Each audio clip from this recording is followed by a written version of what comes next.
All right, good morning. Carl Sagan's The Demon-Haunted World, Chapter 22, Significance Junkies. Quote, "We also know how cruel the truth often is, and we wonder whether delusion is not more consoling." End quote. Henri Poincaré, 1854 to 1912. I hope no one will consider me unduly cynical if I assert that a good first-order model of how commercial and public television programming work is simply this: money is everything. In prime time, a single rating point difference is worth millions of dollars in advertising. Especially since the early 1980s, television has become almost entirely profit-motivated. You can see this, say, in the decline of network news and news specials, or in the pathetic evasions that the major networks offered to circumvent a Federal Communications Commission mandate that they improve the level of children's programming. For example, educational virtues were asserted for a cartoon series that systematically misrepresents the technology and lifestyles of our Pleistocene ancestors, and that portrays dinosaurs as pets. As I write, public television in America is in real danger of losing government support, and the content of commercial programming is in the course of a steep, long-term dumbing down. In this perspective, fighting for more real science on television seems naive and forlorn. But owners of networks and television producers have children and grandchildren about whose future they rightly worry. They must feel some responsibility for the future of their nation. There is evidence that science programming can be successful and that people hunger for more of it. I remain hopeful that sooner or later we'll see real science skillfully and appealingly presented as regular fare on major network television nationwide.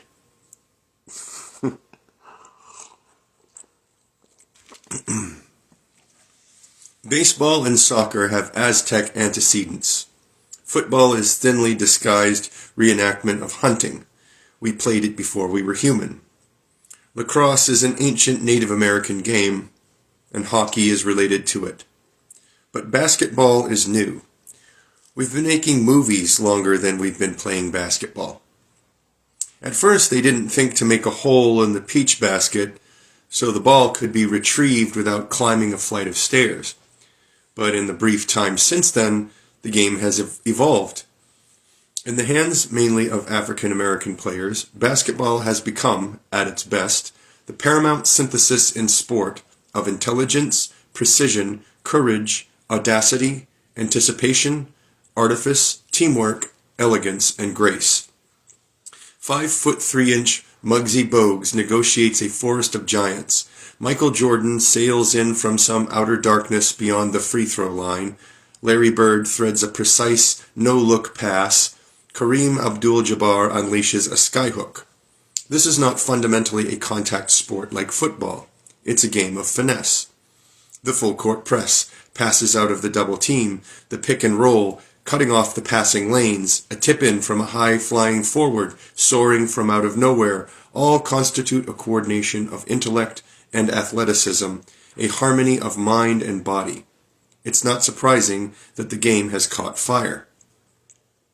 Ever since National Basketball Association games became a television staple, it seemed to me that it could be used to teach science and mathematics.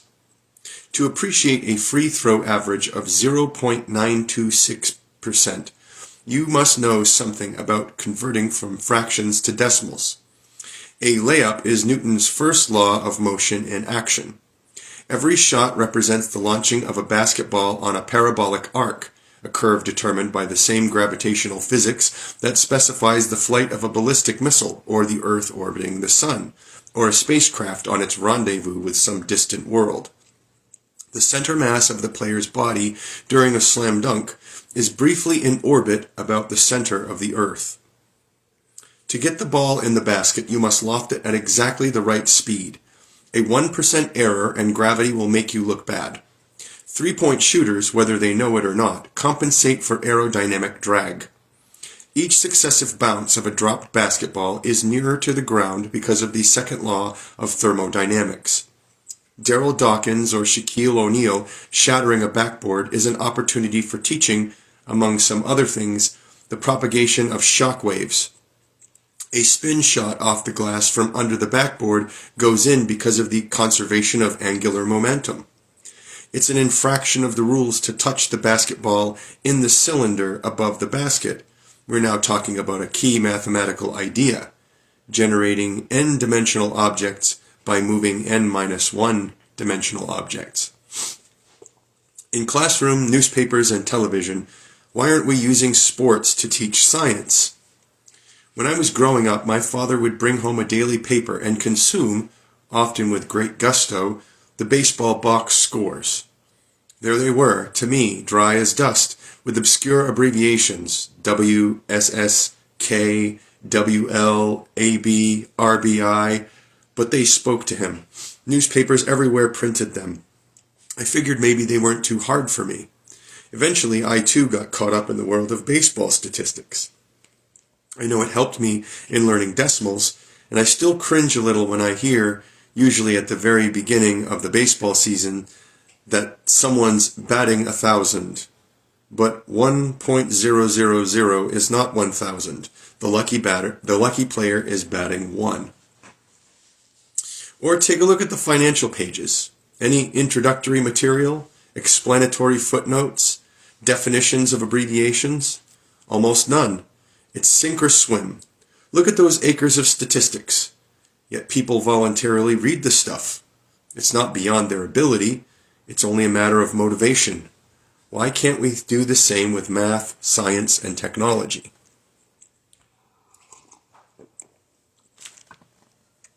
In every sport, the players seem to perform in streaks.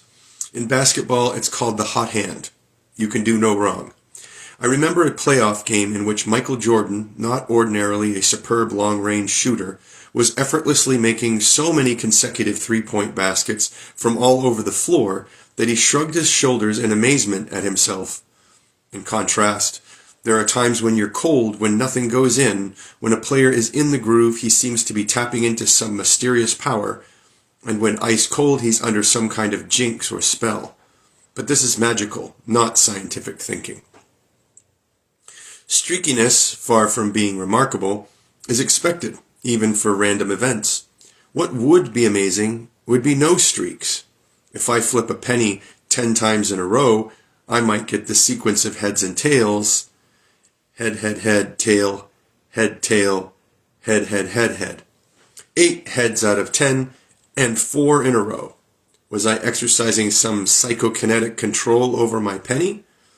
Was I in a heads groove? It looks much too regular to be due to chance. But then I remember that I was flipping before and after I got this run of heads, that it's embedded in a much longer and less intimidating sequence. I'm not going to read that. It's lots of heads and tails. If I'm permitted to pay attention to some results and ignore others, I'll always be able to prove there's something exceptional about my streak. This is one of the fallacies in the baloney detection kit, the enumeration of favorable circumstances. We remember the hits and forget the misses. If your ordinary field goal shooting percentage is 50%, and you can't improve your statistics by an effort of will, you're exactly as likely to have a hot hand in basketball as I am in coin flipping. As often as I get 8 out of 10 heads, you'll get 8 out of 10 baskets. Basketball can teach something about probability and statistics, as well as critical thinking. An investigation by my colleague Tom Gilovich, professor of psychology at Cornell, shows persuasively that our ordinary understanding of the basketball streak is a misperception. Gilovich studied whether shots made by NBA players tend to cluster more than you'd expect by chance. After making 1 or 2 or 3 baskets, players were no more likely to succeed than after a missed basket. This was true for the great and the near great, not only for field goals but for free throws. where there's no hand in your face. Of course, some attenuation of shooting streaks can be attributed to increased attention by the defense to the player with the hot hand. In baseball, there is the related but contrary myth that someone batting below his average is due to make a hit. This is no more true than a few heads in a row makes the chance of flipping tails next time anything other than 50%. If there are streaks beyond what you'd expect statistically, they're hard to find. But somehow this doesn't satisfy. It doesn't feel true. Ask the players, or the coaches, or the fans. We seek meaning, even in random numbers. We're significance junkies. When the celebrated coach read Auerbach heard of Gilovich's study, his response was, "Who is this guy? So he makes a study. I couldn't care less." And you know exactly how he feels. But if basketball streaks don't show up more often than sequences of heads or tails, there's nothing magical about them. Does this reduce players to mere marionettes manipulated by the laws of chance? Certainly not. Their average shooting percentages are a true reflection of their personal skills. This is only about the frequency and duration of streaks. Of course, it's much more fun to think that the gods have touched the player who's on a streak and scorned the one with a cold hand. So what? What's the harm of a little mystification? It sure beats boring statistical analyses. In basketball, in sports, no harm. But as a habitual way of thinking, it gets us into trouble in some of the other games we like to play.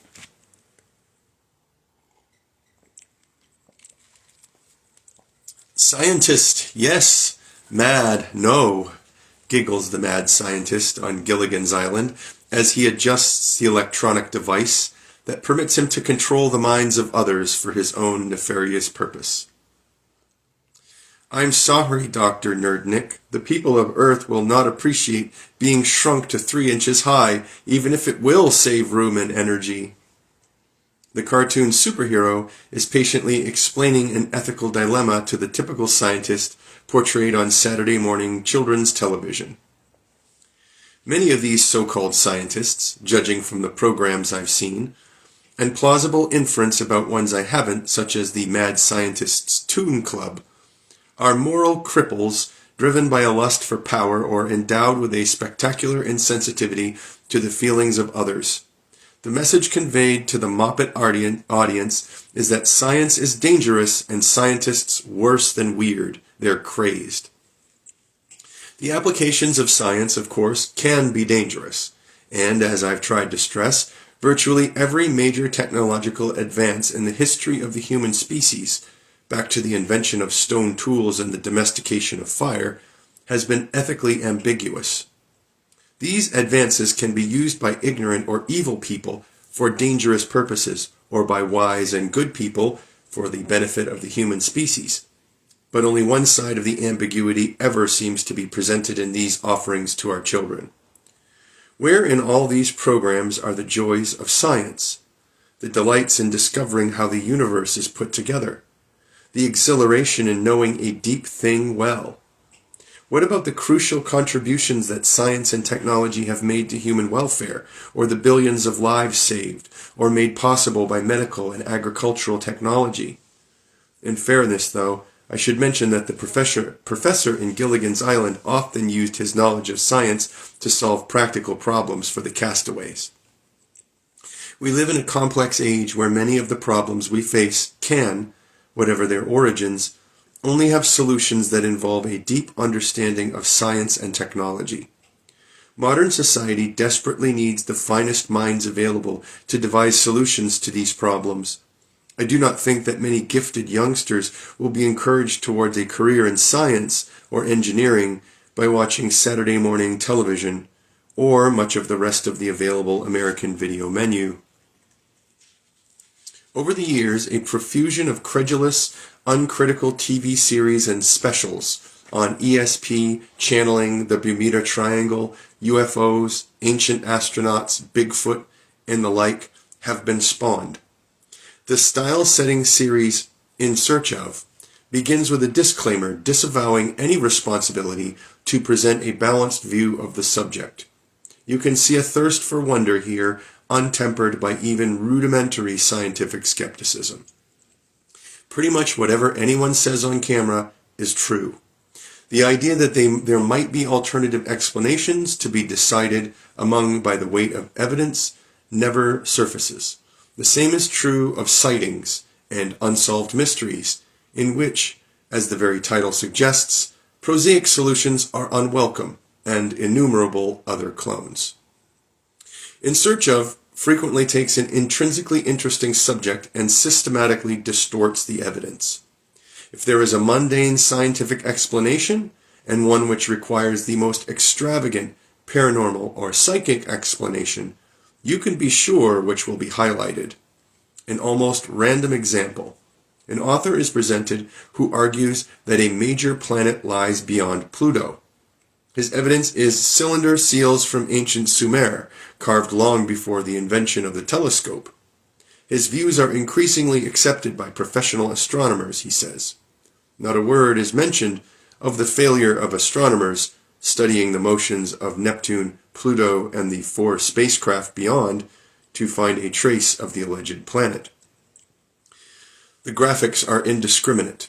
When an off-screen narrator is talking about dinosaurs, we see a woolly mammoth. The narrator describes a hovercraft. The screen shows a shuttle liftoff. We hear about lakes and floodplains, but are shown mountains. It doesn't matter. The visuals are as indifferent to the facts as is the voiceover. A series called The X-Files, which pays lip service to skeptical examination of the paranormal, is skewed heavily toward the reality of alien abductions, strange powers, and government complicity in covering up just about everything interesting. Almost never does the paranormal claim turn out to be a hoax, or a psychological aberration, or a misunderstanding of the natural world. Much closer to reality, as well as a much greater public service, would be an adult series, Scooby-Doo Does It for Children, in which paranormal claims are systematically investigated and every case is found to be explicable in prosaic terms.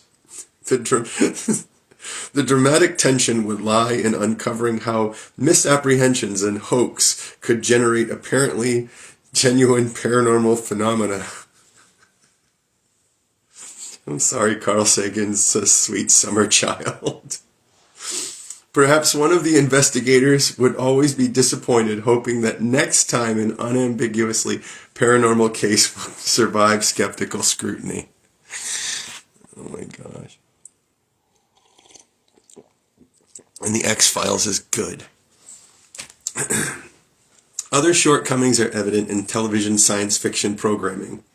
Star Trek, for example, despite its charm and strong international and interspecies perspective, often ignores the most elementary scientific facts.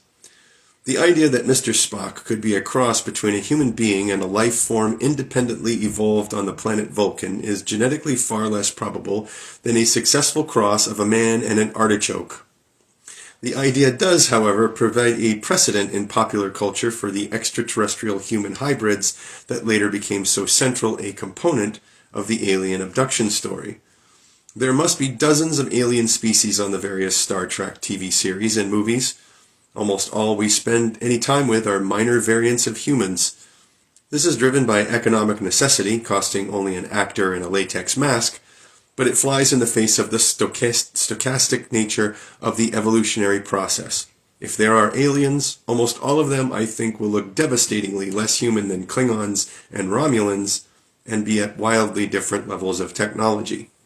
Star Trek doesn't come to grips with evolution. In many TV programs and films, even the casual science, the throwaway lines that are not essential to a plot already innocent of science is done incompetently. It costs very little to hire a graduate student to read the script for scientific accuracy, but so far as I can tell, this is almost never done. As a result, we have such howlers as parsec, mentioned as a unit of speed instead of distance in many other ways exemplary film, Star Wars. If such things were done with a modicum of care, they might even improve the plot. Certainly they might help convey a little science to a mass audience.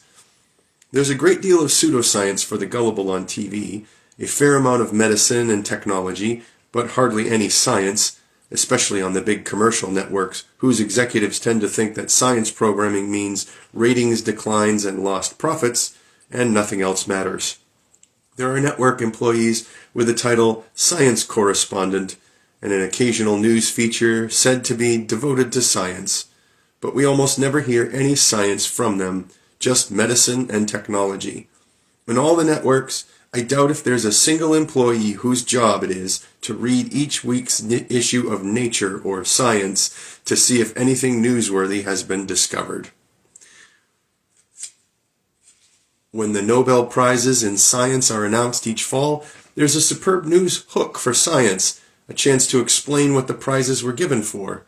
But almost always, all we hear is something like, "May one day lead to a cure for cancer. Today in Belgrade." How much science is there on the radio or television talk shows or on those dreary Sunday morning programs in which middle-aged white people sit around agreeing with each other?